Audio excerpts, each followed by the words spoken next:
Siyanibingelela kuyo yonke indawo lapha nikhona eSouth Africa nangaphandle. Sithi asinibingelele ngokukhulu ukuyithoba nokubonga indlela enibambisene ngayo nathi nangendlela enisupporta ngayo nangendlela nathi futhi esenza umehluko empilweni yomuntu nomuntu. Asibonge abantu baningi bakhulumile, basubscribeile nabanye ku-channel yethu kwa-Dr. Gumgum. Nawe ungasilandela-ke mawumusha kule channel. uDr. Gumgum siyatholakala ku-YouTube, siyatholakala futhi naku-TikTok. Usubscribe futhi ukuze ungeze ukulahlekelwa indaba zethu esikhuluma ngazo ngokulapha umzimba womuntu nokubuyisela umuntu endaweni yakhe. Namhlanje sikhuluma ngetopic ekuthiwa uvalo, fear. Uvalo luyisifo. Abaningi abanye mhlasimbe abaku-understand ukuthi uvalo.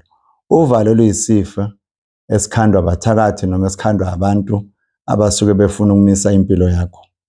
Uzonganaki-ke wena ukuthi uvalo lukanjani. Ake ngikwenzele nje kube nencazelo elula.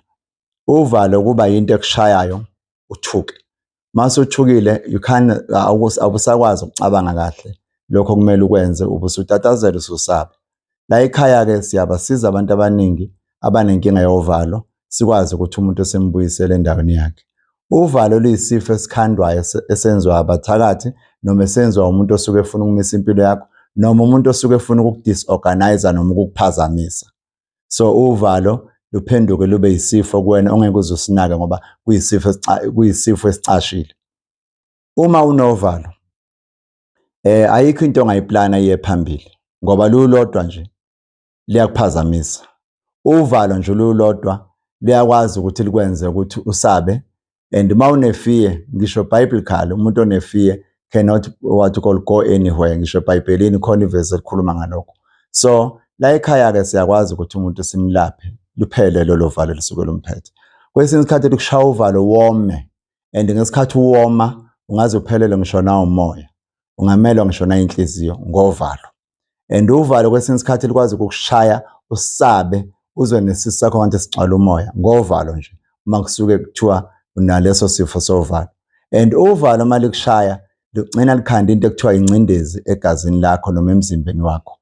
Leyo ngcindezi isizokulidela ey'ntweni ey'ningi. Uma unovalo angeke uzukwazi ngisho nokuhamba. Uma unovalo asikho isimo ongakwazi ukusihlangabezana naso. Phecelezi ngesiLungu uvalo ifear. Ifear izokulidela kuphi? Izokulidela ku-depression noma ku-anxiety.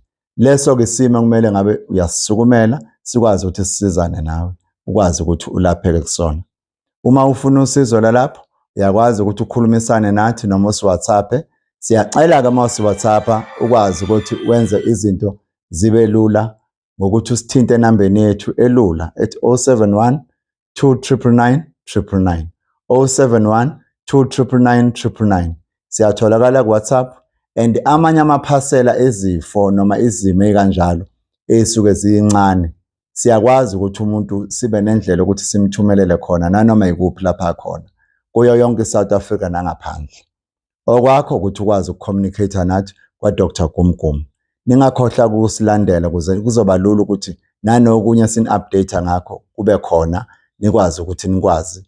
Okwami nokwethu ukuthi sisizane nawe ukuthi impilo yakho ibe lula. Lapha besikhuluma ngovalo ukuthi liyalapheka uvalo.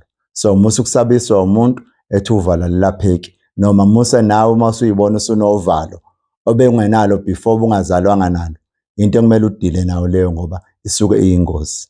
Siyabonga-ke, sizophinde nesilandele kwamanye amavidiyo ethu alandelayo. Siyabonga kakhulu beku-Dr. Gumgum le. Inamba yethu iyo le ethi 071 299 999. If umuntu efisa ukuza la ekhaya ngezimo ey'nkulu noma efuna ukuzolashwa la ekhaya bayalashwa abantu ngezifo ey'ningi ey'hlukahlukene. Siyatholakala i-address yethu, siyakwazi ukuthi umuntu simnikeze yona. We are based eGauteng endaweni ekuthiwa iseBenoni lapho esisebenzela khona, lapho i-surgery ekhona eduze kwase-SAPS yasePartfontein. Kodwa-ke ungasilandelela ungathola ama-details. Siyabonga kakhulu, ube nosuku oluhle olumnandi. Siphinde silandelane kwamavidiyo alandelayo. Ngiyabonga.